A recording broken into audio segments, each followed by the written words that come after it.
كلنا نعرف الجمال بالإحساس البصري والسمعي ونوعاً ما بالذوق واللمس، لكن هل للجمال رائحة؟ عطر فيلوس بيورا من دار الهمبرة، إحدى فروع شركة لطافة، بديل لأحد أقوى العطور الربيعية الصيفية إكزيرجوف إربا بيورا اللي مشهور عندنا بزاف حنا في الجزائر. هذا عطر يعني عنده مدة هو عندي، كل فترة ندير منه شوية ومن بعد نخبيه ومن بعد نزيد فترة هكا طويلة ونزيد نعاودو نجبدو ونزيد نستعملو شوية ونزيد نخبيه.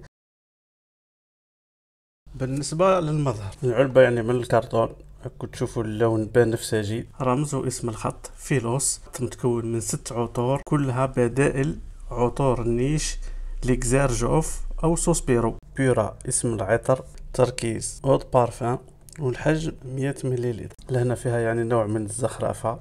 وهنا معلومات عن تركيبة العطر. وعندكم لهنا كما قلت لكم دار الهمبرة هي تبع اللطافة. نجيو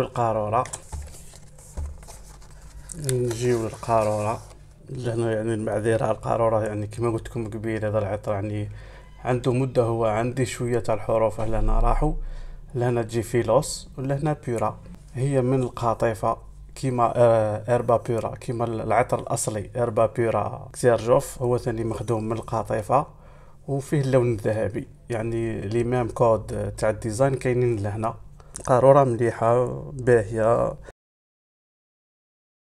مكونات العطر الافتتاحية فيها غير الحمضيات اللي هي البرتقال، الليمون والبرغاموت. القلب فيه فواكه مختلفة. القاعدة فيها فانيليا، مسك أبيض وعنبر. هنا العطر سما نعرفوه مليح، سما ماهيش هذيك تاع نخليوه مدة زمنية طويلة. شو البخاخ تاعو رائع، عندك يترش بعد ريحة حمضيات هايلة. نوط البرتقال هي اللي متفوقة. الريحة اللي تمدلك قوة وطاقة سيرتو في بداية اليوم، هذا كديرو في الصباح وتجي خارج بعد عندك واحد النشاط ما نحكيلكش، ويخليه ديما منعش في الأوقات الحارة. مع الوقت تنقص الحمضيات وتبدأ تظهر أكثر فأكثر الفواكه المتوسطية، يعني تاع المنطقة تاعنا حنا، خصوصا الفواكه الصيفية. وهنا نقترح عليك دير تجربة حسية، تغمض عينيك وتركز غير مع العطر، تشم سلة فواكه متوسطية على راسها الإيجاص مع خلفية تاع مسك. واش نحكي لك، ريحة تقتل. هذه الريحة تتطور معك بشوي بشوي، تولي لك نوعا ما كلي ريحة زهرة الياسمين، كلي بصح شهية. زهرة ياسمين تحب تاكلها، ريحة روعة. مع الوقت تزيد لافاني، تمدلها واحد النعومة حريرية مع خلفية ضئيلة من العنبر اللي تزيد في عمق العطر وتمدلو نوعا ما حاجة طفيفة من الدفء. المواد المستعملة هي قطعا صناعية من ذات جودة عالية، يعني ما تحسش بالجانب الصناعي الحاد وكأنه ما كانش. ريحة حلوة شهية ممتعة. بالنسبة للأداء، الأداء تاعو جيد، يعني حتى حاب نزيد نشم ريحته. الأداء تاعو جيد. الفواحان 1.5 مليح واضح باين، يكمل حتى لساعتين، ساعتين متوسط، ورا الساعتين يولي ضعيف. ثبات على الجلد 4 ساعات، فوق ثبات على الملابس فوق 8 سوايع. الإطراءات غير هي، ريحة يعني كما قلت لكم جذابة بدرجة عجيبة. هو عطر ربيعي صيفي بصح صالح لكل الفصول، هو في الربيع والصيف ممتاز، ولكن صالح لكل الفصول. غير يعني في الايامات تاع الشتاء البارد، هذيك البرد القارس ما يصلحش. الاستعمال تاعو عطر تاع استعمال يومي روتيني، هذا تاع كل يوم تديرو في كل الاستعمالات، في الخرجات، في القعدات، في المداومة في العمل. صالح للحياة اليومية الروتينية بامتياز. حاجة واحدة برك اللي أنا يعني عندي ملاحظة عليها، ما هوش صالح كي تروح دير سبور في صال دو سبور، في صالة الرياضة، ما هوش صالح. بالنسبة لتقييم العطر، عندك في العطر هذا مكونات ذات جودة عالية. عطر تقدر تستخدمه 365 يوم تاع السنة، يعني غير لنهار كما نقولوا اللي يصب الثلج مثلا. وحنا عندنا يعني هذا النهار قادر يجي مرة في العام ولا مرة في 4 سنين، ولا قادر ما يجيش، سيرتو مع التغير المناخي.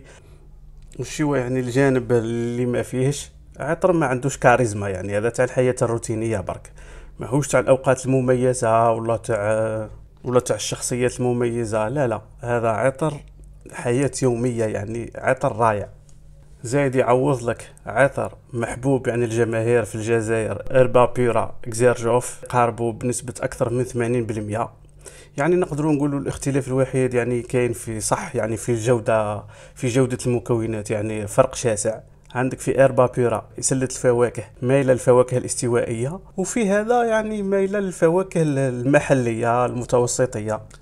مع العلم أنه إربا بيورا عطر نيش سومته فوق 50,000 دينار، وهذا يعني الآن سومته حوالي 5,500 دينار، يعني 10% من السعر تاع العطر الأصلي. صفقة ممتازة. هذا ما نقدروش نوصفوه بالكاريزما ولا بالفخامة ولا بالرومانسية. المرادف اللي ينطبق عليه بنسبة 100% هو الجمال. ملاحظة، لهنا رانا نهضروا في الفئة السعرية الاقتصادية المتوسطة. هذا هو العطر اللي يخليك تشم الجمال في الفئة هذه. تقييم العطر 8.5/10. العطر اللي تستمتع به وتمتع به المحيط تاعك. انا نظن هذه هي الريحة اللي كان يشم فيها إيليا أبو ماضي، كما قال: كن جميلا ترى الوجود جميلا. عطر يعطيك الهدوء والراحة النفسية، وهذه من لي زيفي والله من نتائج وتأثيرات الجمال. مثلا يا اخي كي نشوفوا منظر جميل نحبوا نسكتوا ونستمتعوا به، كذلك كي نسمعوا صوت جميل نحبوا نسكتوا ونسمعوا غير هو.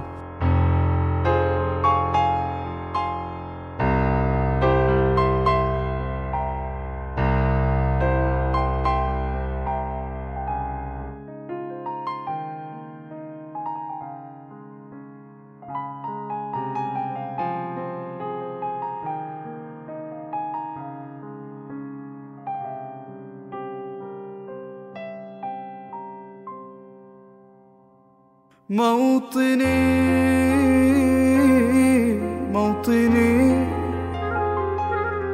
الجلال والجمال والسناء والبهاء في رباك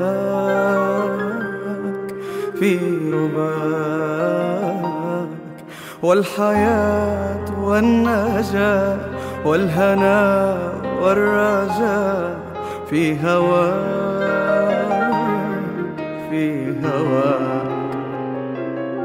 هل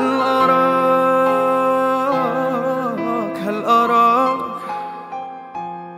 سالما منعما وغانما مكرما، سالما منعما وغانما مكرما. هل أراك في علاك تبلغ السماك موطني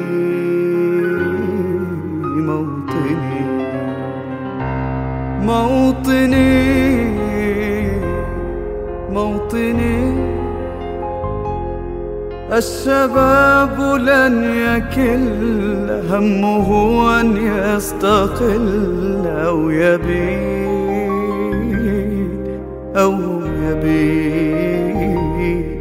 نستقي من الردى ولن نكون للعدا كالعبيد لا نريد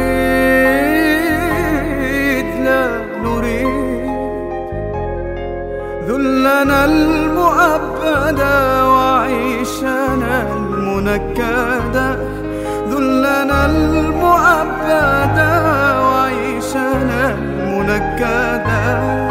لا نريد بل نعيد مجدنا التاليد موطني